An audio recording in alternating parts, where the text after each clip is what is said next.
This is gonna be a bit of an unconventional video where I'm kind of just, well, I guess not really unconventional. By the way, hey, Thrival subscribers and Thrival channel watchers, it's been a minute since I've done a video.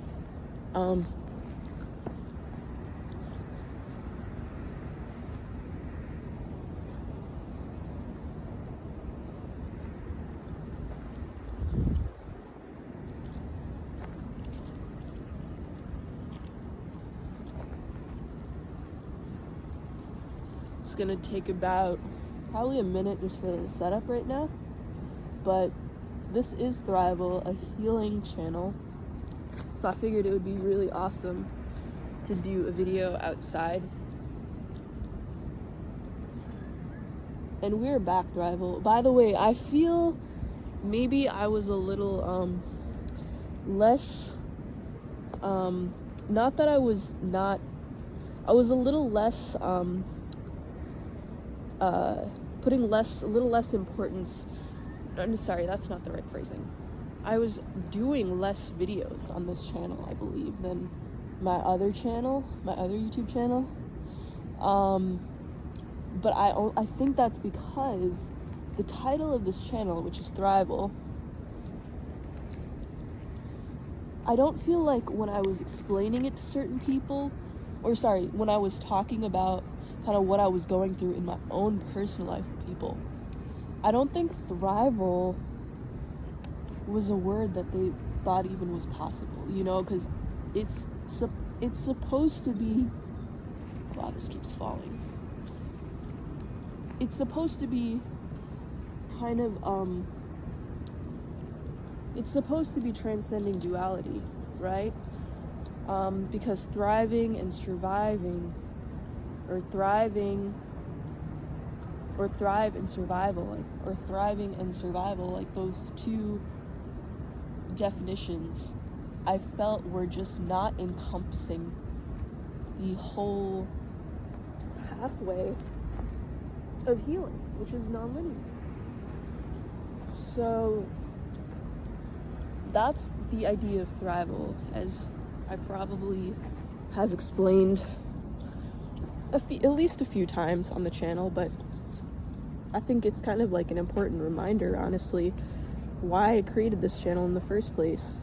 It is a tarot channel, primarily, but it's also a lot more than that, because when I talk during the channel, I want people to understand and hopefully resonate with the fact that healing is non-linear. And it can, I'm not saying it can't be linear. I'm not saying it can't be from point A to point B during certain times and certain periods of your life.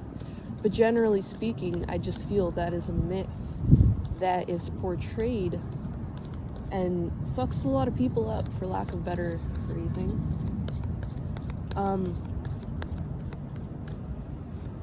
Yeah.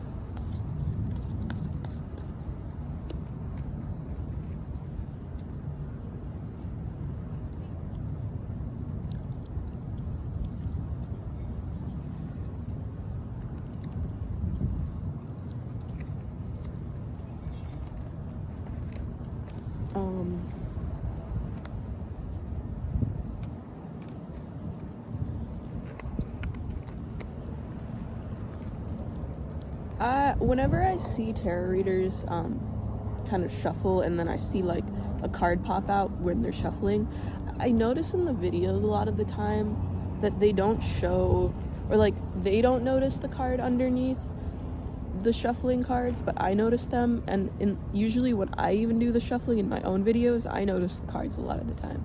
When I do notice those cards, I want to show them. So we have the Six of Pentacles here, which I think is a beautiful new rebirth. That's what it's portraying. A rebirth of creativity and manifestation. And then we have the Two of Wands right after that. Fire sign energy, portraying the reason this rebirth is entering your life with manifestation and creative endeavors is because you have shifted perspectives in how you're viewing your own life and how you fit into the world. Your world, or how you view the world. Because you notice in the card, this person is holding up a world. It's like the whole world in their hands, right? So I feel like you've noticed that you've got the whole world in your hands outside of these outside forces that have been working against you for better or for worse, whether it's taught you lessons or no. But so that's from the original Rider-Waite Tarot, right? We have once again, we have the Six of Pentacles and the Two of Wands. So those are going to be like our base cards for this reading, based off the original Rider-Waite Tarot. Alrighty? Oh, and then we have the Seven of Wands. And I feel as though this is kind of like showing the hurt that you potentially might be still intermittently feeling, but it's so much less than it used to be. And it's also primarily showing past hurt. So we're going to use that primarily as the past card.